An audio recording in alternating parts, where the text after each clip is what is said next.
दोस्तों, good morning, good evening, Radhe Radhe. आपका हमारे यूट्यूब चैनल लक्ष्य क्लासेस से की परिभाषा में एक बार फिर से स्वागत है। दोस्तों, हम आपको इंग्लिश ग्रामर पढ़ा रहे हैं, जिसमें से आपके 10 टेंस पढ़ चुके हैं, यानी प्रेजेंट के 4, पास्ट के 4 और फ्यूचर के 2 पार्ट पढ़ चुके हैं। आज हमें पढ़ना है फ्यूचर का तीसरा पार्ट। फ्यूचर का तीसरे नंबर का पार्ट पढ़ना है, फ्यूचर परफेक्ट। और गिनती से चलते थे अपन लोग, तो यानी कि 11 नंबर का टेंस पढ़ना है। प्रेजेंट के 4 पढ़ चुके, पास्ट के 4 हो गए 8 और फ्यूचर के 2 तो 10। आज जी 11 नंबर का future perfect. Future perfect future का तीसरा पार्ट है आपका फ्यूचर परफेक्ट टेंस। कौन सा? Future perfect.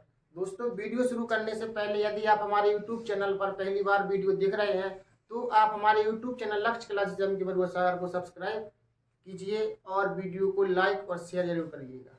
हम देखते हैं future perfect tense. Future perfect tense को पढ़ने की एक सिंपल सी ट्रिक है कि सबसे पहले आपको उसकी पहचान पता होना चाहिए, यानी फ्यूचर परफेक्ट की। तो जिन वाक्यों के अंत में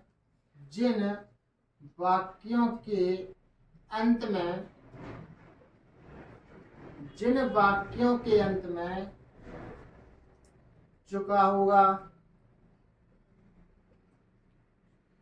चुकी होगी, चुका होगा, चुकी होगी और चुके होंगे।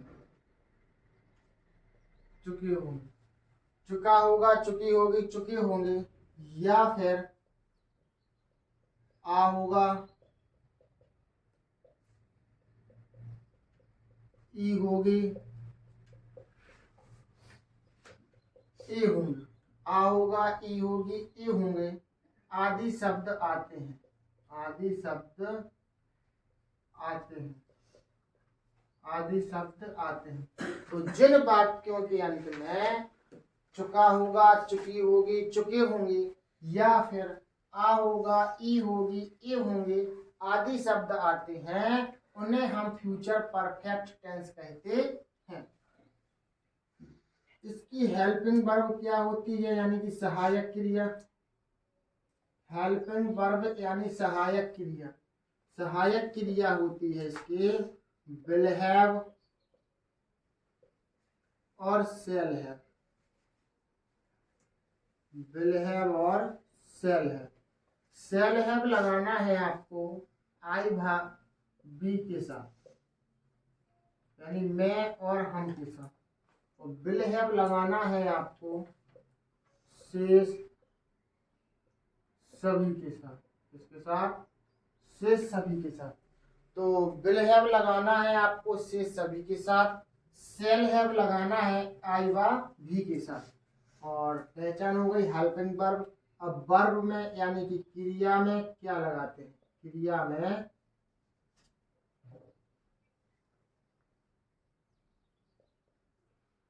वर्ब की थर्ड फॉर्म, यानी कि क्रिया का तीसरा रूप लगाते हैं। क्रिया का थर्ड फॉर्म लगाते हैं। बस हो गया आपका टेंस, यानी पहचान, सहायक क्रिया और क्रिया में। बस आपको किसी भी टेंस को पढ़ना है तो उस टेंस की आपको पहचान याद होना चाहिए, सहायक क्रिया पता होना चाहिए और क्रिया में क्या लगाते हैं वो चीज पता होना चाहिए। अब हम देखते हैं इसके एग्जाम्पल। पहला एग्जाम्पल लिखा है, लड़के नदी में कूद चुके होंगे। लड़के नदी में कूद चुके होंगे। तो चुका होगा, चुकी होंगी, चुके होंगे, चुके होंगे, ये आपकी पहचान है। यानी कि आप कोई भी टेंस बनाओ, सबसे पहले आपको क्या करना है, उस टेंस की लास्ट में जाओ, उसकी पहचान देखो कि इस टेंस की पहचान क्या है। चुका होगा, चुकी होगी, चुके होंगे, चुके होंगे आ गया, समझ जा फ्यूचर परफेक्ट। फ्यूचर परफेक्ट है। अब हम इसको बनाए लड़कों के लिए क्या लिखते हैं, द बॉयज, और चुके होंगे के लिए क्या लिखेंगे, बॉयज के हिसाब से विल हैव, हेल्पिंग वर्ब लगाएंगे विल हैव, विल हैव। कूदना, कूदना के लिए लगाते हैं जंप्ड, जंप और जंप के लिए थर्ड में जंप्ड, और नदी में into the river, into the river, तो the boys will have jumped into the river। इस तरीके से आपका ये सिंपल वाला सेंटेंस बन जाता है। अगला एग्जाम्पल देखें, माता जी खाना नहीं बना चुकी होंगी, तो चुका होगा, चुकी होगी, चुके होंगे, चुकी होंगी, समझ जाए फ्यूचर परफेक्ट है। क्या है आपका फ्यूचर परफेक्ट। जब आपका फ्यूचर परफेक्ट है तो आप इसको बना सकते हैं कैसे, द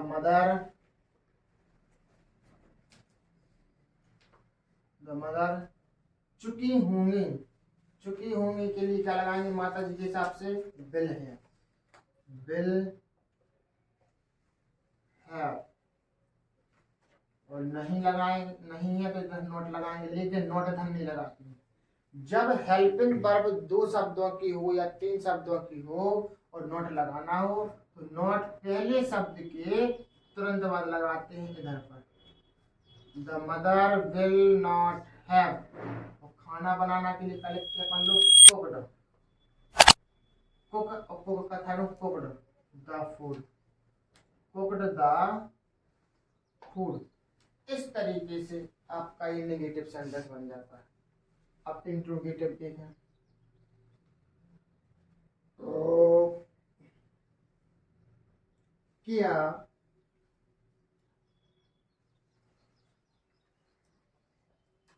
किसान ने खेत नहीं जोता होगा, नहीं जोता होगा। देखो वाक्य के अंत में लिखा है जोता होगा, यानी कि आ होगा, आ होगा, तो आ होगा। या तो वाक्य के अंत में चुका होगा, चुकी होगी, चुके होंगे आएगा, या फिर वाक्य के अंत में आ होगा, ई होगी और ए होंगे भी आ सकता है। तो ये यहाँ पर आएगा आपका आ होगा। समझ जाए आप, फ्यूचर परफेक्ट है, और फ्यूचर परफेक्ट है, सेंटेंस इंट्रोगेटिव है, क्वेश्चन मार्क लगाएंगे। जब क्वेश्चन मार्क लगा है तो इंट्रोगेटिव समझते हैं क्या शब्द आ गया इसलिए। तो जब कोई क्या शब्द सबसे पहले आ जाए तो इसकी अंग्रेजी नहीं लिखते हैं, इसकी वजह से जो भी हेल्पिंग वर्ब लगानी है वो आगे निकालते हैं। तो किसान, किसान के हिसाब से क्या लगाएंगे हम, विल है, क्या लगाएंगे विल है। तो पहला शब्द आगे निकलेगा हेल्पिंग वर्ब का विल, फिर आएगा the farmer, will the farmer नहीं है सो नॉट लगाइए पहले। अब आएगी बची खुची साहित्य, तो विल के बाद क्या आएगा आपका हैव, क्या आएगा हैव। तो will the farmer not have, जोतना के लिए लिखते हैं प्लाउ, लेकिन थर्ड में प्लाउज्ड, प्लाउज्ड द फील्ड, प्लाउज्ड द फील्ड और पीछे क्वेश्चन मार्क। इस तरीके से अब और देखते हैं,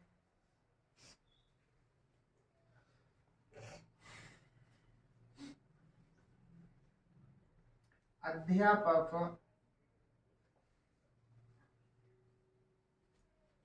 बच्चों को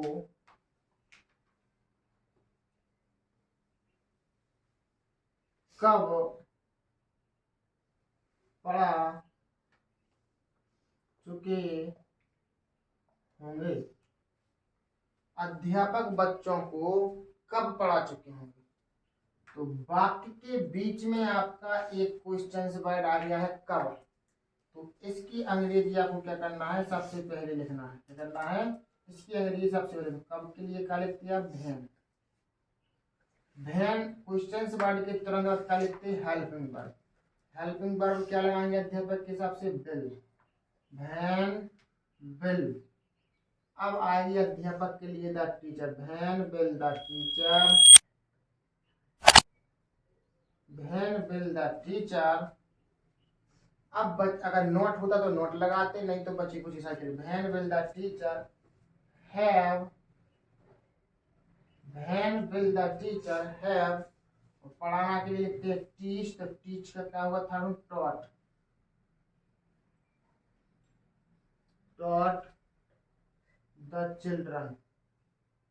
टॉट द चिल्ड्रन और क्वेश्चन मार्क। तो इस तरीके से आपका एक इंट्रोगेटिव सेंटेंस हो जाता है कि अध्यापक बच्चों को कब पढ़ा चुके होंगे। तो पहले लिखेंगे आप कब की स्पेलिंग वैन, फिर उसके बाद हेल्पिंग वर्ब। हेल्पिंग वर्ब का पहला शब्द विल, फिर द टीचर, फिर बच्चे को जैसा के लिए हैव, फिर वर्ब यानी टॉट, फिर ऑब्जेक्ट द चिल्ड्रन। तो इस तरीके से आपका फ्यूचर परफेक्ट टेंस कंप्लीट होता है, यानी कि सिंपल वाला। अब इसमें हमारे फ्यूचर परफेक्ट में बाद और पहले वाले वाक्य भी हैं। तो बाद और पहले वाले वाक्य हम देखते हैं।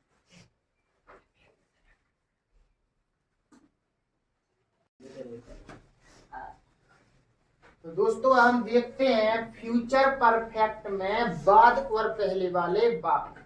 अभी हमने देखे थे बाद सिंपल वाले सेंटेंस। अब हम देखना है फ्यूचर परफेक्ट में बाद और पहले वाले वाक्य। तो देखते हैं हम बाद, बा, पहले वाले वाक्य। बाद बा पहले वाले वाक्य, ये आपके फ्यूचर परफेक्ट में होते हैं। तो इसमें दो टेंस काम करते हैं। जो भी काम आपका पहले हुआ है, पहले होने वाला कार्य, पहले होने वाला कार्य, पहले होने वाला कार्य बनाएंगे आप फ्यूचर परफेक्ट में। फ्यूचर परफेक्ट में, फ्यूचर परफेक्ट यानी कि हैड प्लस वर्ब का थर्ड फॉर्म, जो अभी हमने डिटेल से पढ़ाया है, फ्यूचर परफेक्ट में बनाएंगे। और जो काम बाद में होगा, बाद में होने वाला कार्य, बाद में होने वाला कार्य बनाते हैं प्रेजेंट इंडेफिनिट। प्रेजेंट इंडेफिनिट यानी एस या ईएस या फिर डू या फिर डज, एक प्रेजेंट इंडेफिनिट होता है अपने पास। जो काम बाद में होगा उसको प्रेजेंट इंडेफिनिट में, जो काम पहले होगा उसको फ्यूचर परफेक्ट में। सॉरी, फ्यूचर परफेक्ट यानी कि बोले इधर पर हैड नहीं, विल हैव और शैल हैव। विल हैव और शैल हैव, विल हैव और शैल हैव, प्लस में वर्ब की थर्ड फॉर्म, प्लस में वर्ब की थर्ड फॉर्म लगाते हैं फ्यूचर परफेक्ट में। और प्रेजेंट इंडेफिनिट में एस या ईएस या फिर डू डज। और इसमें वर्ब की फर्स्ट फॉर्म लगती है। क्या लगती है? वर्ब की फर्स्ट फॉर्म। एस या ईएस के साथ वर्ब की फर्स्ट फॉर्म और डू डज के साथ ही वर्ब की फर्स्ट फॉर्म लगती है। तो और इसमें पहले की अंग्रेजी होती है बिफोर। पहले की अंग्रेजी क्या लिखते हैं आप? बिफोर। और बाद की अंग्रेजी लिखते हैं आप आफ्टर। क्या लिखते हैं आप? आफ्टर। और पहले की अंग्रेजी लिखेंगे आप बिफोर। ठीक, इतनी चीज आपको याद रखना है। अब देखते हैं हम एग्जाम्पल। उसके आने से पहले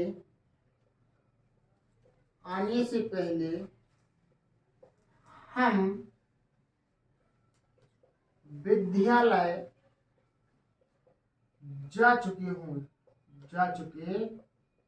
होंगे। इस तरीके से आपका सेंटेंस लिखा है कि उसके आने से पहले हम विद्यालय जा चुके होंगे। अब बाद और पहले वाले वाक्य में तुम चाहे सिंपल वाली समझ लो चाहे बात पहले वाली, पहचान आपकी वही रहेगी। चुका होगा, चुकी होगी, चुके होंगे, ठीक है ना। तो चुके होंगे आ गया, समझ जा फ्यूचर परफेक्ट। जब फ्यूचर परफेक्ट है, हमें पता कैसे चले कि सिंपल वाले फ्यूचर परफेक्ट की टेंस है कि बात पहले वाले। तो बात पहले वाले वाक्यों में दो काम होते हैं, एक उसका जाना है और हम विद्यालय जा चुके हैं, और दूसरा विद्यालय का जाना। तो यानी कि इसमें दो काम चल रहे हैं, एक आने का और दूसरा जाने का। हम समझ गए बात पहले वाले वाक्य, और बीच में पहले भी लिखा है। जहां पर भी पहले लिखा हो वहीं से वाक्य को जैसे दो भागों में आपको बांट देना है।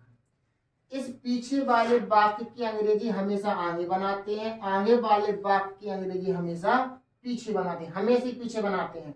चाहे ये काम आपका पहले हो चाहे बाद में हो, उससे कोई मतलब नहीं, बस इसकी अंग्रेजी आगे बनानी है तो आगे बनानी है, और इसकी आगे वाले वाक्य की अंग्रेजी हमेशा पीछे बनानी है, चाहे काम बाद में हो चाहे पहले हो, उससे मतलब नहीं है। अब हमें ये पता करना है इसकी अंग्रेजी हमें आगे बनानी है, तो इसको हम किस टेंस में बनाते हैं, फ्यूचर परफेक्ट में बना कि प्रेजेंट इंडेफिनिट में बना। तो हमें अब बनाने से पहले ये पता करना है कि ये काम पहले हुआ कि नहीं हुआ। हम विद्यालय जा चुके होंगे, हम विद्यालय जा चुके होंगे, ये काम पहले हुआ कि बाद में हुआ। बहुत सिंपल बात है पता करने के लिए, जो भी शब्द इधर पर लिखा होता है बाद या पहले, उसका कनेक्शन होता है इस वाक्य से। कौन से वाक्य से? इस वाक्य से। पहले लिखा है, समझ जाएंगे कि ये काम अपना पहले हुआ है। जब एक काम पहले हुआ है तो पहले होने वाला कार्य काय बनाते हैं, फ्यूचर परफेक्ट यानी विल हैव और शैल हैव में बनाते हैं। तो हम विद्यालय जा चुके हैं, तो हम के लिए क्या लिखेंगे, हम भी, और भी के साथ हम क्या लगाएंगे, विल हैव की शैल हैव। तो वी के साथ हम लगाते हैं शैल हैव, तो we shall have, we shall have. और जाना के लिए क्या लिखते हैं हम, गो, और गो का थर्ड फॉर्म का होता है gone to school, gone to school. तो we shall have gone to school, इतना हो चुका। अब पहले की अंग्रेजी हम लिखते हैं बिफोर, क्या लिखते हैं, बिफोर। जब जे काम पहले हो चुका तो जी वाला काम कब होगा, बाद में। कब होगा, बाद में। तो उसके आने से, तो जे काम बाद में होगा तो बाद में होने वाला कार्य किस टेंस में बनाते, प्रेजेंट इंडेफिनिट में। कौन से, प्रेजेंट इंडेफिनिट। अब प्रेजेंट इंडेफिनिट की सहायक क्रिया क्या होती है, या तो वर्ब की फर्स्ट फॉर्म में हम एस या ईएस लगाते हैं या फिर डूडज लगाते हैं। तो सेंटेंस अफर्मेटिव है इतना, उसके आने से पहले अफर्मेटिव है तो हम क्या लगाएंगे, एस या ईएस का प्रयोग करेंगे। उसके आने से, तो उसके लिए क्या लिखते हैं अपन, ही। आना के लिए क्या लिखते हैं, कम, कम में जोड़ दो एस, कम्स। इस तरीके से आपका सेंटेंस बन जाता है। तो we shall have gone to school before he comes, उसके आने से पहले हम विद्यालय जा चुके होंगे। एक बार और समझें, जहां पर ही बाद या पहले लिखा वहीं से वाक्य को दो भागों में बांट देते हैं। पीछे वाले वाक्य की अंग्रेजी आगे लिखना है हमेशा, और आगे वाले वाक्य की अंग्रेजी हमेशा पीछे लिखना है। चाहे जी काम बाद में हो चाहे पहले हो, उससे मतलब नहीं है, इसकी अंग्रेजी हमें आगे ही बनानी पड़ती है। अब पता करो कि ये काम पहले हुआ कि बाद में हुआ, उसी के अकॉर्डिंग हम टेंस लगाएंगे, टेंस की हेल्पिंग वर्ब। तो हम विद्यालय जा चुके होंगे, ये काम होगा पहले, कैसे पता चल गया, जो शब्द बीच में आएगा इसका कनेक्शन होता है इस वाक्य से। यानी कहने का अर्थ है, अगर यहाँ पर पहले लिखा तो समझ जाओ ये काम पहले हुआ, और यदि यहाँ बाद लिखा तो समझो ये काम बाद में हुआ। तो यहाँ पहले लिखा, समझो ये काम कब होगा, पहले। तो पहले होने वाला कार्य फ्यूचर परफेक्ट में we shall have gone to school, और पहले के लिए क्या लिखेंगे, बिफोर। उसके आने से, तो ही कम्स, जी काम पहले हुआ तो जी काम कब होगा, बाद में। बाद में होने वाला कार्य प्रेजेंट इंडेफिनिट में, तो ही कम्स। इस तरीके से आपका यह अफर्मेटिव सेंटेंस हो जाता है। अगला देखो, अब राम के सोने के बाद, राम के सोने के बाद तुम किताब नहीं पढ़ चुके होंगे। जी आपका नेगेटिव सेंटेंस है। देखो, राम के सोने के बाद तुम किताब नहीं पढ़ चुके होंगे, चुके होंगे समझ जाए फ्यूचर परफेक्ट है। तो फ्यूचर परफेक्ट है, जहां पर एक बात पहले लेकर वहीं से बात को ऐसे दो भागों में बांट दिया हमने।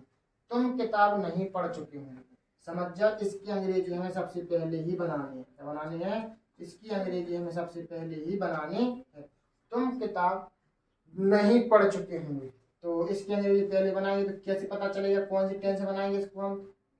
या तो फ्यूचर परफेक्ट में बनाए या प्रेजेंट इंडेफिनिट। तो पता करो ये काम पहले हुआ कि बाद में हुआ? तो कब हुआ? बाद में। कैसे पता चलेगा? यहाँ पर लिखा है अपने पास बाद। बाद इस शब्द का कनेक्शन होता है इस बात से, तो समझ जाओ ये काम कब होगा? बाद में। बाद में होने वाला काम प्रेजेंट इंडेफिनिट। वाक्य में अब एक चीज समझ लो, वाक्य में कहीं पर भी नॉट आ जाए या कोई प्रश्नवाचक शब्द आ जाए, उसका प्रभाव उस वाक्य पर पड़ता है जिसकी अंग्रेजी हम पहले बनाते हैं। तो नॉट कहीं पर भी लिखा हो उससे मतलब नहीं है इधर लिखा हो नॉट, चाहे इधर लिखा हो, चाहे इधर लिखा हो, चाहे इधर कहीं पर भी लिखा हो, इस नॉट का प्रभाव पड़ना है जिसकी अंग्रेजी हम सबसे पहले बनाते हैं। तो कौन से टेंस की अंग्रेजी पहले बनाते हैं? इस वाले वाक्य की अंग्रेजी, पीछे वाले वाक्य। तुम किताब नहीं पढ़ चुके होंगे, तो इस वाक्य की अंग्रेजी हम सबसे पहले बनाएंगे। कौन सी टेंस है? बाद में हुआ तो प्रेजेंट इंडेफिनिट। तुम के लिए हम क्या लिखेंगे? यू। अब इसी वाक्य की सहायक क्रिया पर इस नॉट का प्रभाव पड़ेगा तो इसको बनाएंगे हम नेगेटिव से।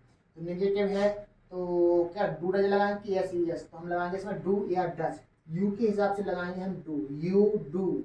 नहीं के लिए नॉट, और पढ़ना के लिए क्या लिखेंगे? Read. You do not read the book. बाद के लिए क्या लिखते हैं? आफ्टर।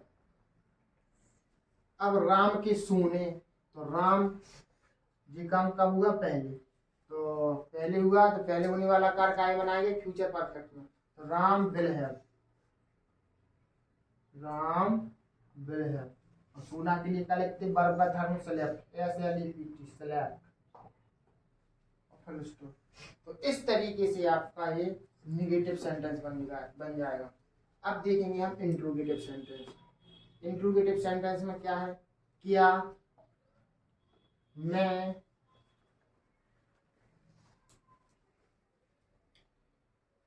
क्रिकेट खेलने से पहले, क्या मैं क्रिकेट खेलने से पहले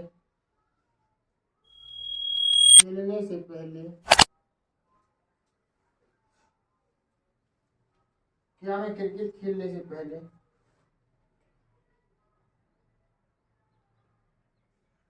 सो नहीं चुका हूँगा?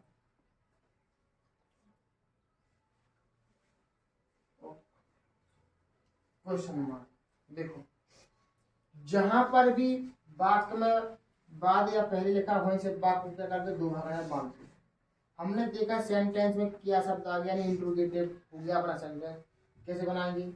जो पीछे वाक्य है इसकी अंग्रेजी हमेशा आगे बनानी और आगे वाले वाक्य की अंग्रेजी हमेशा पीछे बनानी है। तो सो नहीं चुका होगा, तो यहाँ पर कौन नहीं सो चुका होगा? मैं। तो मैं ही है यहाँ पर सब्जेक्ट, इधर पर भी है मैं और इधर पर भी मैं ही है। अब ये समझो इसकी अंग्रेजी हमें आगे बनानी है और बाद, तो ये समझो कि ये काम कब होगा? बाद में कि पहले? इधर पहले शब्द लिखा है, समझ जाओ ये काम कब होगा? पहले। कब होगा? पहले। पहले होने वाला कार्य क्या है? विल हैव या फिर शैल हैव में। तो क्या शब्द सबसे पहले आ गया है तो इसकी अंग्रेजी नहीं लिखेंगे। इसका प्रभाव किस वाक्य पर पड़ता है? इस वाक्य की सहायक क्रिया पर पड़ेगा। तो अपन क्या करेंगे? इसमें सहायक क्रिया अपन आगे निकालेंगे। तो क्या लगाएंगे? मैं के हिसाब से शैल हैव। क्या लगाएंगे? शैल हैव। तो हम सेल आगे निकालेंगे, सेल आई, सेल आई। यहाँ पर सब्जेक्ट आई ही है, मैंने ही खेला है, मैंने ही सोया है, ठीक है ना। तो सेल आई नहीं है, नॉट लगाएंगे आप इधर पर। सेल आई नॉट, अब आएगी बची कुछ सहायक क्रिया have. Shall I not have, और सोना के लिए क्या लिखेंगे? सेलेक्ट, वर्ब का थर्ड। अब पहले के लिए क्या लिखेंगे? बिफोर। क्या लिखेंगे? बिफोर। अब मैं क्रिकेट खेला, तो इसको प्रेजेंट इंडेफिनिट से, तो आई प्ले क्रिकेट। इसमें ना तो एस या ई एस लगा ना डूडल लगा। क्यों नहीं लगा? इस क्रिया की वजह से इस क्रिया का प्रभाव इस वाक्य पर नहीं पड़ेगा। फिर तुम समझो कि ये इंट्रोगेटिव सेंटेंस हो गया, नहीं। इसका प्रभाव पड़ेगा ओनली इस सेंटेंस की सहायक क्रिया पर। ये सेंटेंस कहलाएगा आपका अफर्मेटिव, ठीक है ना। अफर्मेटिव कहलाएगा। और अफर्मेटिव कहलाएगा तो प्रेजेंट इंडेफिनिट में क्या करेंगे हम एस या ई एस का नियम लगाएंगे, डू डज का नहीं लगाएंगे। तो एस ई एस का नियम लगाने का तरीका क्या होता है कि सब्जेक्ट एक वचन होना चाहिए तब एस या एस लगेगा, लेकिन सब्जेक्ट हो गया अपना बहुवचन, इसीलिए हम एस या एस का प्रयोग भी नहीं करेंगे। तो इसीलिए प्ले में एस या ई एस और डू डज का प्रयोग नहीं हुआ है। तो क्या है, shall I not have slept before I play cricket. अगला देखें, मेरे भाई के जाने के बाद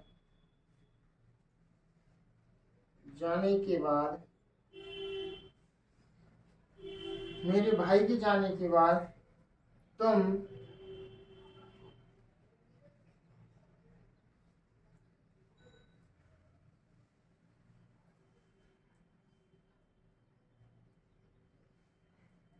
अपने कपड़े क्यों नहीं धो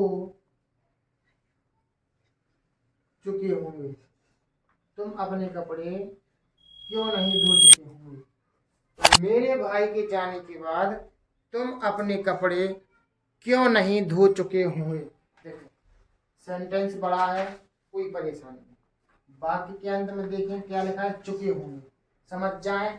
अपना फ्यूचर परफेक्ट है और इसमें देखा कि बाद पहले वाले वाक्य का अगर थोड़े बड़ा सा सेंटेंस दिखाई दे रहा, बाद और पहले लिखा है, बाद लिखा है, समझ जाओ जी काम कब होगा, कौन सा सेंटेंस है, बाद पहले वाले वाक्य। तो यहीं से वाक्य को दो भागों में ऐसे बांट दें, इसका कनेक्शन होता है इस वाक्य से। तो कहने का अर्थ हुआ कि ये वाला काम कब होगा, बाद में होगा। कब होगा, बाद में होगा। वाक्य में कहीं पर भी नॉट आ जाए, प्रश्नवाचक शब्द आ जाए, उसका प्रभाव पड़ता है उस वाक्य पर जिसकी अंग्रेजी हम पहले बनाते हैं। तो इस वाक्य की अंग्रेजी हम पहले बनाएंगे, तो इसी वाक्य की सहायक क्रिया पर क्वेश्चन वर्ड का प्रभाव पड़ेगा। यानी क्यों इधर आ गया बीच में, सबसे पहले अपन इसी की अंग्रेजी आगे लिखेंगे। तो क्यों के लिए हम क्या लगाएंगे, भाई, क्या लगाएंगे, भाई। तो बाद में होने वाला कार्य जी काम कब होगा, बाद में। तो बाद में होने वाला कार्य कौन से, प्रेजेंट इंडेफिनिट में। इंट्रोगेटिव सेंटेंस हो गया, हम डू डज का प्रयोग करेंगे। तुम के हिसाब से क्या लगाएंगे, डू। भाई डू यू नहीं है सो हम लगाएंगे नॉट। भाई डू यू नॉट धोना के लिए क्या लिखेंगे हम, बॉस। अपने कपड़े your clothes, your clothes, your clothes. अब आएगी बाद की अंग्रेजी आएगी आफ्टर, आएगी अपनी आफ्टर, आफ्टर। अब इसके बाद में मेरे भाई की जाने, तो ये वाला सेंटेंस कब बने, मतलब कैसा बनेगा, फ्यूचर परफेक्ट से। कैसे बनेगा अपना ये, फ्यूचर परफेक्ट से, क्योंकि जब जे काम बाद में होगा तो जे काम कब होगा, पहले। जब पहले होगा तो फ्यूचर परफेक्ट से। मेरे भाई यानी कि माई ब्रदर, माई ब्रदर। और सहायक के लिए क्या लगाएंगे, विल है, क्या लगाएंगे, विल हैव। और जाना के लिए क्या लिखेंगे, गॉन, विल हैव गॉन और क्वेश्चन मार्क। इस तरीके से आपका ये सेंटेंस। अब यदि सेंटेंस बड़ा है तो घबराना नहीं है, वाक्य को दो भागों में बांट दो। पीछे वाले वाक्य की अंग्रेजी हमेशा आगे बनती है, आगे वाले वाक्य की अंग्रेजी हमेशा पीछे बनती है। यदि यहाँ पर बाद लिखा है तो समझ जाना कि काम बाद में होगा, यदि यहाँ पर पहले लिखा हो तो समझ जाना कि काम पहले हुआ। फिलहाल अभी हाल ये काम कब हुआ, बाद में। बाद में होने वाला कार्य प्रेजेंट इंडेफिनिट बनाएंगे अपन लोग, और पहले होने वाला कार्य फ्यूचर परफेक्ट में बनाएंगे। तो why do you not wash your cloth after my brother will have gone. तो दोस्तों इस तरीके से आपका फ्यूचर परफेक्ट के सिंपल वाले सेंटेंस और बाद और पहले वाले वाक्य हमने बहुत ही अच्छी तरीके से आपको समझाए हैं। मैं आशा करता हूं कि आप लोगों को सेंटेंस समझ में आए होंगे। यदि आपको हमारी वीडियो अच्छी लगी हो, सेंटेंस समझ में आए हो, तो वीडियो को लाइक, शेयर और कमेंट कीजिए। यदि आप हमारे यूट्यूब चैनल पर पहली बार पढ़ रहे हैं तो हमारे यूट्यूब चैनल लक्ष्य क्लासेस एम की बरुआ सागर को सबसे पहले आप सब्सक्राइब कीजिए और बेल आइकन घंटी दबा दीजिए, जिससे कि जब भी मैं आपके लिए वीडियो लाऊं सबसे पहले आपके पास नोटिफिकेशन पहुंचे।